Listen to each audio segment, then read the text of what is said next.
Welcome to the Philly 4 for 4 podcast, episode 3.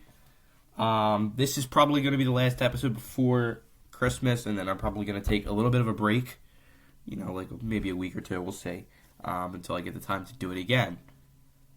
With that being said, it's going to be a bigger episode today because we're talking all four Eagles, Flyers, Sixers, Phillies, and I want to hop right into it, starting with the Eagles. The Eagles played on Saturday against the Commanders. They ended up winning 29-18. I thought it was a good game for the Eagles. Now, playing the Commanders with the record that they have, right? You look at it and you're like, it should be a win. You need to remember the Commanders do not like us after we blew them out of the water last year in that NFC Championship game. They play hard against us. It's a divisional matchup, and it was going to be a tough one. And it started out tough. And the Eagles adjusted as they went through, and they ended up winning, again, 29-18. I thought it was a solid game. I thought Jalen played okay. Not his best performance, but he did have a lot of good throws. I thought the defense was good. I mean, they were versing Marcus Mariota, and then he got hurt, so then it was Jalen Johnson, which it's like, okay. The legendary third string. He played on the 49ers a couple years ago. But overall, it was a tougher game than I think the schedule showed it as. But a big win. Now, going for two in the last, after we scored that kind of dagger touchdown, I thought that was something.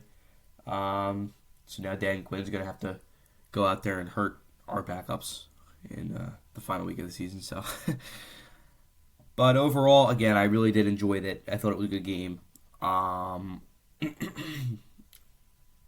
We play the Bills next week. This is going to be a tough one. The Bills at 4 o'clock, 4:25 next week. We're in Buffalo, which is going to make it that much tougher because I would assume it's going to be friggin' cold over there. We did clinch playoffs. We clinched the NFC East, which is huge. So this win or loss, it doesn't really matter because we are already in the playoffs. This is going to be a tough game. And the Bills are a good team, and they're still fighting to get in. We'll see. They're hungry. And this is the best team we would have versed in 2 weeks. Right? We versed the Raiders. We blew them out. They're not a good team. And then the Commanders, who aren't a good team. But again, like I said, it's a divisional matchup, and they don't like us. So they played us hard. But still, it's going to be a lot tougher. It's a team that's in it. They want to get to the playoffs. They're going to be playing a lot harder than the Commanders or the Raiders. A lot more drive there to get into the playoffs, right? The hope is we can win. Their defense is not that good this year. So hopefully we are able to take advantage of that. I thought against the Commanders, I thought Saquon looked really good. I called him Vintage Barkley the other day because it's been a whole season since we've seen that. And the touchdown that he scored later in the game, that was a good touchdown right there. That is the Saquon Barkley from last year. Spinning off, it looked like he was done, and he spins off somehow, some way, stays on his feet, and scores a touchdown. That was a great, great, great touchdown. Tank Bigsby also looked good, so it's time to get him a little bit more snaps. Kind of split it between Tank and Saquon, because Saquon, if we're being honest, hasn't had the same year. Just split it. Don't burn Saquon out. He's getting older in running back years, so we'll see. But again, first the Bills, it's not going to be easy, to say the least. They're a good team, and again, like I said, they're hungry. They want to get in the playoffs. They can feel it. They can taste it. They're close. They want to get in. Patriots clinched yesterday, so I don't know what that means for their division, but yeah. Going over to the Flyers. Now, this is a subject I did not want to talk about because it does not make me happy to talk about. I played hockey, and I hate losing winnable games. You versus the Rangers at MSG. That's a tough game. Yes. It is. You were up 3-1 in this game. 4-2. How do you lose that game? Sam Emerson strikes again. I've had enough of Sam Emerson. And I understand some people will come out and defend him and say, hey, well, these were some tough shots. Sure. But as an NHL goalie, you need to be able to make tough saves. You can't just thrive off of the easy chest and glove saves and blocker saves. You have to make clutch, tough saves because in the NHL, it's faster. They're all smarter. There's a lot more opportunities in terms of scoring the puck. An established offense. A player like Artemi Panarin, right? He scored twice. Unacceptable from Sam Emerson. And the other day when I made episode 2, I said Emerson needs to make clutch saves. You have to make clutch saves. You literally have to make clutch saves sometimes. If it was the playoffs, that's it right there. You need to step up. Emerson has played so bad this year. And you're versing a Rangers team that, if we're being honest, you're superior to. You're better. And you lose. You drop it after going up 4-2. 3-1. What makes me the most upset about Sam Emerson blowing this game is how well Denver Barkey played. When they announced Denver Barkey was coming up, I was so excited. And people were like, oh, well, I didn't know that 19 points in, was it 26 games? I didn't know 19 points in 26 games was good. It's something to be hyped up about. It's not just about the points. That's what you don't understand. It's about the overall play. Barkey is a scrappy player. He's not big. He's quick. He gets in there. He makes a ton of passes. He's a great passer. We saw that on Saturday. Great passer. He's quick. Good defense. He's all over the other team. Pressure. He's a leader. On the bench. He's a great guy. He played so well. He had 2 assists. The one to tip it was gross. That's a good pass. In your first NHL game, you're making that pass. I know it might have looked easy on the screen, but I'll tell you what, that's not an easy pass. And he makes it look easy, man. He was good. That's what makes me the most upset, is Denver Barkey played so well, and Emerson blows it. Now, there were a couple of bad turnovers. I believe it was the third goal. Tippett turned it over. But again, it falls on Emerson. You have to make a tough save every once in a while. You can't go 0-4 when it comes to tough saves. You have to make them to be an established NHL goalie. You look at a guy like Igor Shesterkin. I'm a huge fan of him. He's quick. He's big. He makes himself big in the paint. He attacks. I'm a huge fan of Igor. He makes clutch saves all the time. Now, there were a couple of bad goals against the Flyers. But he still makes tough saves. He has established himself as one of the best goalies. Emerson is so bad. When they announced that Vladar was hurt day to day, I was upset. If Vladar plays that game, we win it. We win. Vladar's played so well for us this year. Vladar, if we're being honest, is the team MVP. 30-plus games into the season? Sam Emerson, I've had it. I mean, I literally can't watch Sam Emerson play anymore. I'm almost rooting for him to lose every time so we can call up Bjarnason. Or even Kolosov. Either one will do. Emerson is not an NHL goalie. He's had a couple good games this year, sure. You lose back-to-back games to Buffalo and the Rangers. Please explain to me how that's possible. Buffalo is one of the worst teams in the league. Terribly ran. They don't have that many good players. They have a couple. And the Rangers, when you were up 4-2 in that game, they were also winning against the Sabres. Sam Emerson, I can't anymore. I can't. He is so terrible. It's hard to watch. It is. It's hard to believe 2 years ago, right? He was a good goaltender. I know. He's doing worse than Fedotov was last year. Brutal stuff from Sam Emerson. I mean, I literally can't. It's so bad. He is so bad. He's done such a terrible job. And I'm really upset about it because coming into the year, I thought, let's platoon them, Harrison and Vladar. And I'm sure Harrison will go back to the way he was in, what was it, 23? Nope. Nope. He's just the same old Harrison. He's not a good goalie, unfortunately. Now I'm going to switch the topic. I'm going to go to a brighter side of Flyers hockey. Let's talk about, once again, Trevor Zegras. Another great game against the Rangers. Power play goal. And my God, what a shot. One-timer, 1T, bang, right in the corner of that friggin' net. Beautiful sound it made. Oh, my God. Incredible shot from Trevor Zegras, and he stays hot. He's been so good this year. It's been fun to watch Trevor Zegras. They better get that extension cooking, because like I said, he is really, really earning a promotion next year. Danny, lock him up. He has been so fun to watch this year. He's the guy I want on the ice at all times. I would love to see him with Michkov, too. Ugh, that would be a great duo.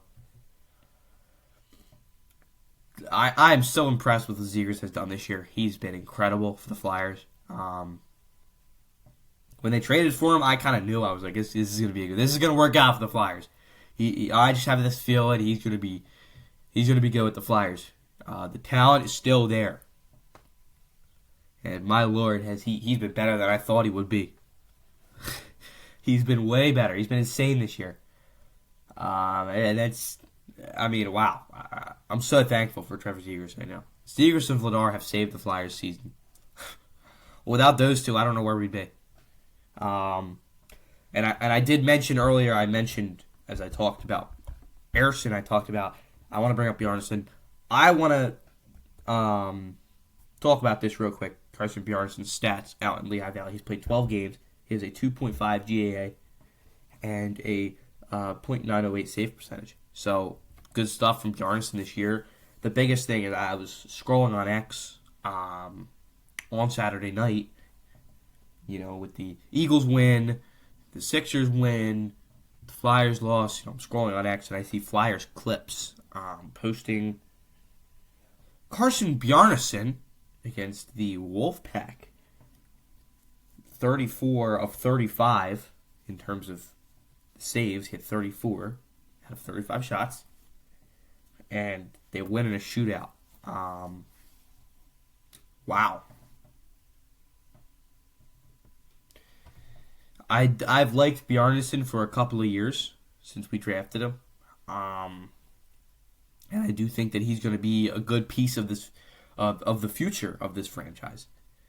But I think, bring him up. Bring him up, man. I'm telling you. He's better than Harrison. Way better. Look at the Canadians. They already called up Jacob Fowler. Right? Because Montembeault and Dobis have been bad recently. So they called up Fowler, and he played against the Flyers. Call up Bjarnason, man. Come on. Call him up. He's been so good out in AAA, and I can guarantee he's better than Harrison. I mean, we could get a guy off the street right now, and he'd be better than Harrison because Harrison is just horrible to watch. It's rough to watch him play. And Flyers play tonight, and I really, really hope that Vladar plays because I don't think I can watch another Harrison game. I won't even lie to you. And if Vladar's still out day to day, then you better put Kolosov in because you have a better shot of winning with Kolosov. But switching the topic once again, let's go from the Eagles to the Flyers now to the Sixers. The 76ers defeat the Mavericks the other night, 121-114. And I want to talk about this. There's a lot going on with the Sixers right now. They're 16-11. They've looked good this year. The first thing I want to talk about, over the win, over the record, over anybody on the team, besides this one guy, I want to talk about Tyrese Maxey. He has been so much fun to watch this year. Now, I was one of the Sixers fans last year that tuned in at the start of the year, Was very upset that we didn't get to see George, Maxey, and Embiid, and I stopped watching when they really were losing a lot. But I know Maxey was an all-star last year. He is playing out of this world. He is so much fun to watch. 38 points again. This guy, he can attack the rim. He can go up and find a way to make these super duper tough layups over these 7 foot, 6'11" guys. It's insane. And then you pass him the ball from the outside and he's drilling these deep threes. And it's like, my God, this guy is amazing. A couple years ago, when we versed the Hawks, when we first saw him actually play, I would have never thought that he would reach these kind of levels. This is a guy who wants to get better. He loves learning the sport. He loves playing the sport. And he has been so much fun to watch grow over the years. He is so good. I mean, it's incredible. You get him the ball anywhere, he's making plays. Now, there is times where he's going to make mistakes. I feel like sometimes he does force the ball a lot. There will be like 10 seconds left on the shot clock and he's shooting these double-teamed fadeaways. It happens. I'm okay with it at this point because he's playing that good. He makes up for it on his own. He is so good and he's so much fun to watch. I haven't watched every single Sixers game this year, but I've watched most of them, and Tyrese Maxey has been that good. He is so good. So much fun to watch. And I want to talk about VJ Edgecombe as well. VJ Edgecombe dropped 26 against the Mavericks. And once again, Edgecombe is playing exactly to the potential that he can. Now, he's been kind of in a little bit of a slump since the start of the season, but he's playing much better over the past couple. I need him to keep shooting the ball. Shoot those threes. Have the confidence to shoot. Drive. I want to see him drive. I do. Because he could really fly. You saw it against the Knicks in that game-ending, that dagger slam. Now, VJ is not as fun to watch as Maxey right now, but VJ certainly is also, in my opinion, must-watch TV because keeping him and Maxey together over the next, 3-4 years is going to be fun because that's the future of the Sixers right there. Those two guys. Right? And I hope that Edgecombe really works out the way that I think he will. The way that I think that a lot of people think he will. He could probably even be better than Tyrese Maxey. Who knows in the future? I don't care. But I do think it's going to be a good dynamic duo. Maybe they'll get us past the second round. I don't know. I hope so. It's been insanely fun to watch VJ and Tyrese. But again, Tyrese has just been incredible this year. But overall, that win versus the Mavs, just good stuff again. I mean, everybody's solid game all around. Talking about our two centers, Drummond and Bona. They've been amazing. Bona, this guy, to start the year, I knew him. I knew we drafted him last year, but I was also like, I didn't realize he was good. He was this good. Now, he might not score 20 points a game, but he really makes up for it defensively. He's an insane defensive center. One of the better ones I've seen in a little while. I thought that he's been playing that well this year. He had another block. 10 points. This guy has played so well for us. Who knows if he's like if he'll be a starter in his career, but I'm okay with him off the bench because, again, the defense is that good and the rebounding is that good. It's been fun. It's been another fun player to watch. A second-round draft pick. How many of those work out nowadays? Not too many, and he's really worked out for us. Right? And the other guy I want to talk about, Andre Drummond. What's happening with him? I thought we were bringing him back last year. I was like, all right, he's going to be a third string, maybe a backup. He's played really, really well as well. He's shooting good. He's shooting well from three-pointer. It's insane.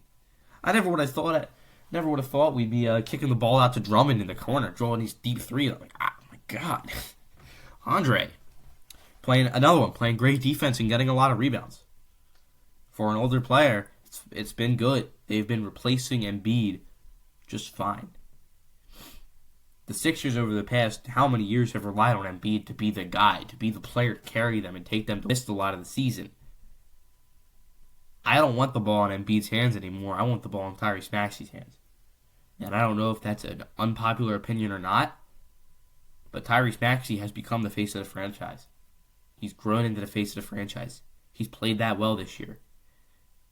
He has. And I think that in the future, I'm going to want Edgecombe to have the ball over him as well. Embiid's just going to get older and he's just going to miss more games. I think it's time to start thinking about moving on from him. The extension isn't looking too good right now, though. We'll see. It all matters when it happens in the playoffs. What happens in the playoffs, right? That's what matters. So we'll see. Get us past the second round, Tyrese. Do it. Please. We've been waiting. Years, and years. Overall, it's an exciting team this year. That's why I was watching earlier in the year. I was never a huge basketball guy in terms of watching the NBA. Nowadays, there's a lot of flopping and a lot of fouls. I think they have to cut that back. I see clips when I'm scrolling on Reels. I'll see clips of Shai Gilgeous-Alexander. And he's flopping all the time, and it really annoys me because I'm like, man, it's tough. Why are you?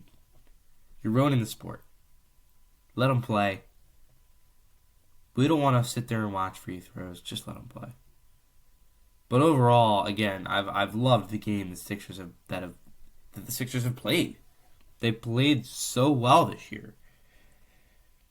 It's been fun. It's been fun. We've had fun between the three winter teams, the Eagles, Flyers, and Sixers.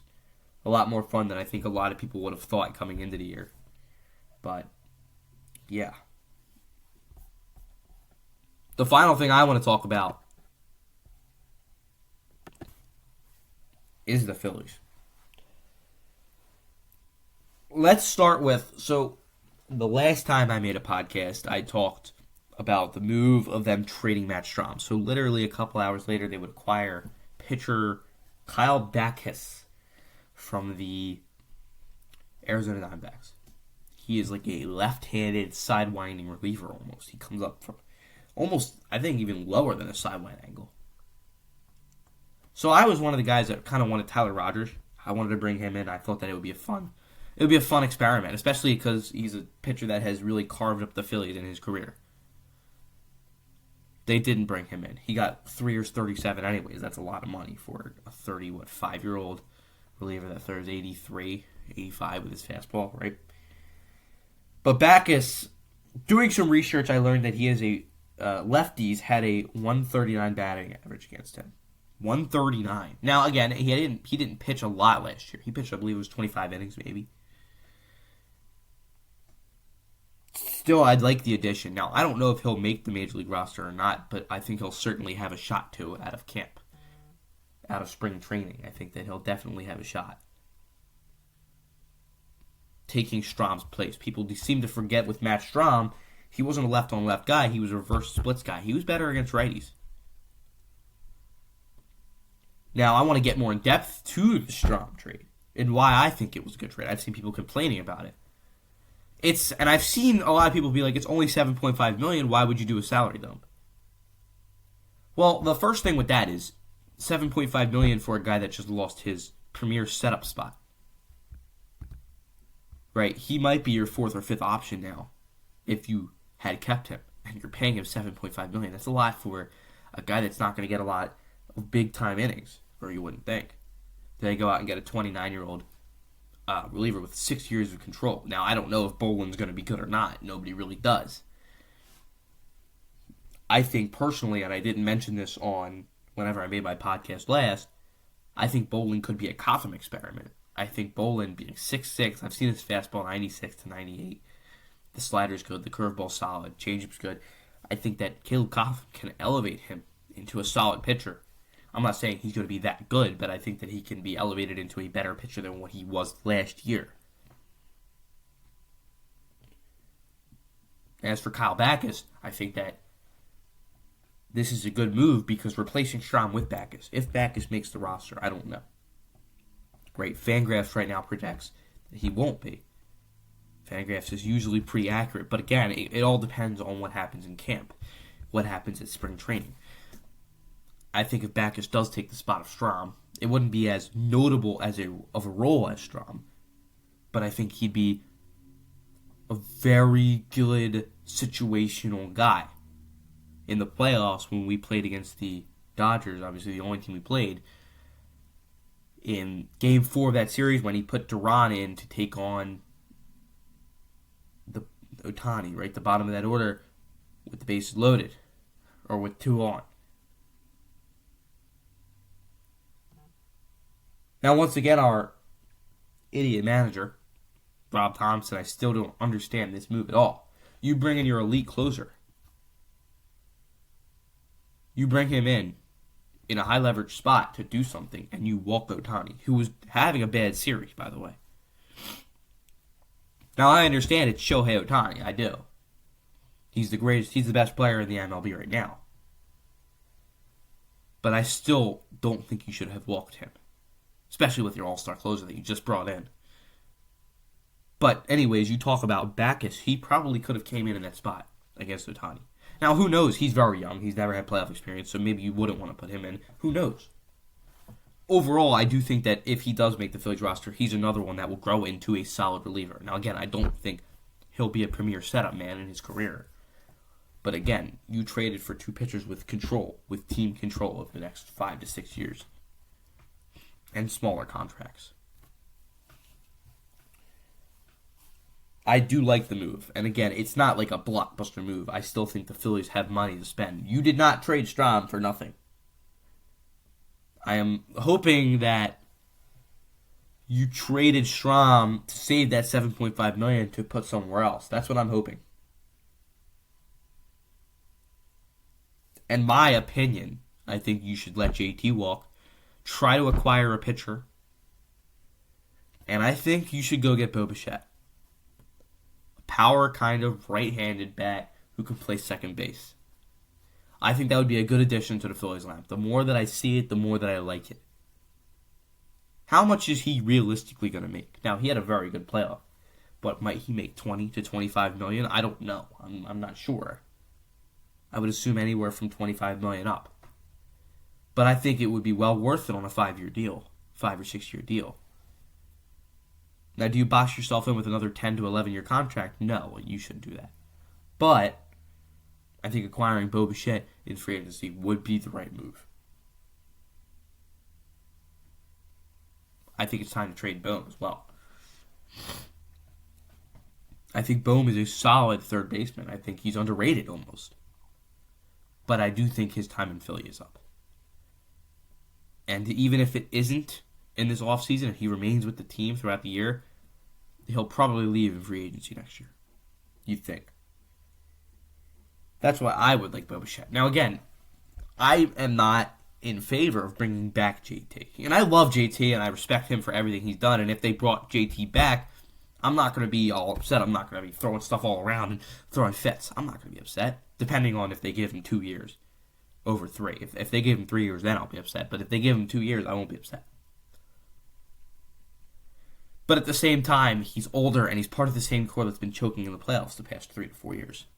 So I wouldn't be too mad if they moved on from him and tried to get an Edgar Quero or a Kyle Teal or a Hunter Goodman, an Adley Rutschman. Now, realistically, I don't think, even though there is rumors about the White Sox trading Kyle Teal, I don't think they would. I really don't see the point. Why would you trade Kyle Teal? Have you seen him? I think he's going to be a pretty good catcher in his career. With that being said, if he's available, go get him, Phillies. Because, like I said, I do think he's going to be good, and he's young and controllable. We'll see. With the Phillies, I do think there's moves to be made. I think it's been a good offseason so far from Dave. I like the Adolis signing. I love the Brad Keller signing. I like the Matt Strahm trade, and I like adding Backus. But I do think that can't be it. You have to change more. I think 2 moves at the least. need to be made.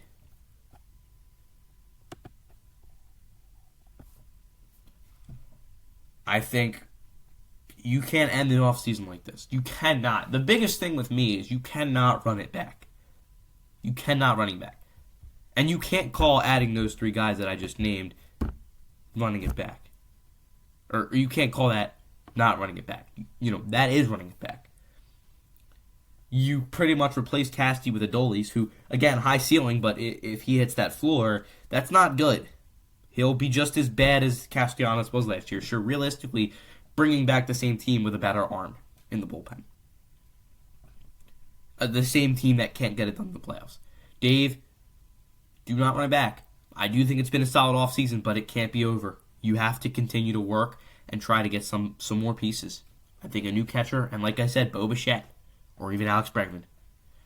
Now, my thing with Bregman is he's a little bit older, 31 years old. I don't know about that, but I wouldn't be upset. Like I said, if we signed Bregman, I'm not going to be throwing stuff. I'm going to be excited. I'm going to be like, yes, because he's been a good third baseman through a long career.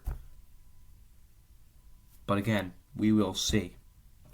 And that is all for the Philly 4for4 podcast.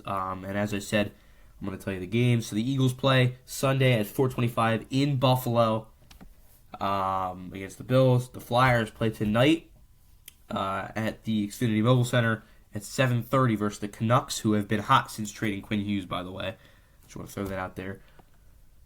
The Sixers play the Nets tomorrow. That's in the Xfinity Mobile Center at 7 o'clock. And again, probably not going to post another podcast for a week, maybe even longer. So I wish everybody here that listened to this a happy holidays and maybe even a happy new year. And I wish the best for everybody. And thank you for listening today.